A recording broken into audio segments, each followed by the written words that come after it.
Mọi người ơi, tiếp theo chương trình là Hờ Nhung và một chú của Hờ Nhung sẽ hát bài giao duyên của người trai, tức là hai người yêu nhau á. Đấy, nghe không? Ở đó hả? Nghe phóng viên nói gì chưa? Được. Tắt lời nhưng mà Thôi nhận tức lộp á. Đừng con em ơi, biết ra mặt ta đã bay, giờ đây ta đã chết, bring nhà đầm ta đã bị bờ nhập mỏ ta đến.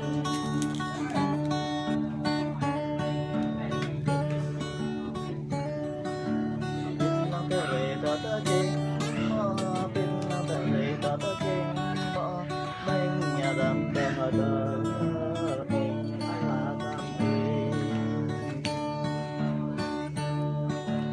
Má con e tâm ơi, không cây áo ta bị mò bị rơi ô la, ning rơ ngon Allah, cô ning rơ ngon Allah.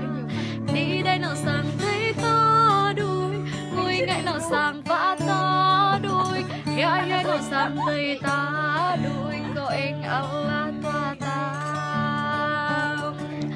Ta kali toa ta, nghĩ có phụ đại lui ha, mà có phụ đại lui ta, nhưng ta ngã đời cơn, cô anh Allah toa ta. Đi để nào sáng va ta đuôi, ya hệ nào sáng đê ta đuôi, ngồi ngày nào sáng tươi ta đuôi, Có anh Allah toa ta.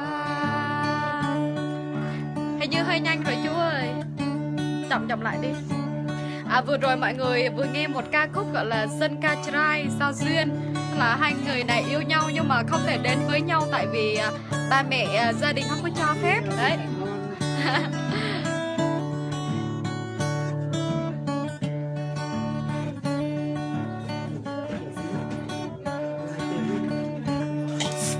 Đừng con em ơi, biết ta mất ta đã bay mò, biết lặng tại đây ta đã chạy mò, đây có là nhà ta.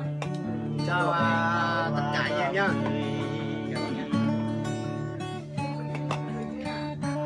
Thôi à. Má con e tâm ơi, không cây áo thơm bị mò bị rơi ô la, ning rơ ngọt Allah, cô ning rơ ngọt Allah.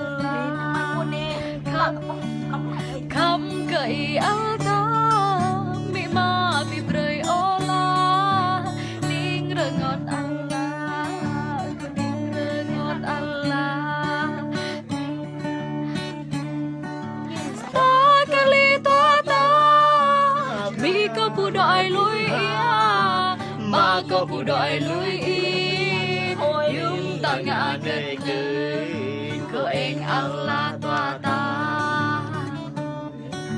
Đi đây nào sang sáng ta đuôi, gai ngày nào sang ba ta đuôi, gai ngày nào sang đi ta đuôi, có anh Allah toa ta. Cô anh Allah toa ta. cô anh Allah toa ta. Cậu anh Allah toa ta tức là thương quá cho chúng ta đó. Ý là ha.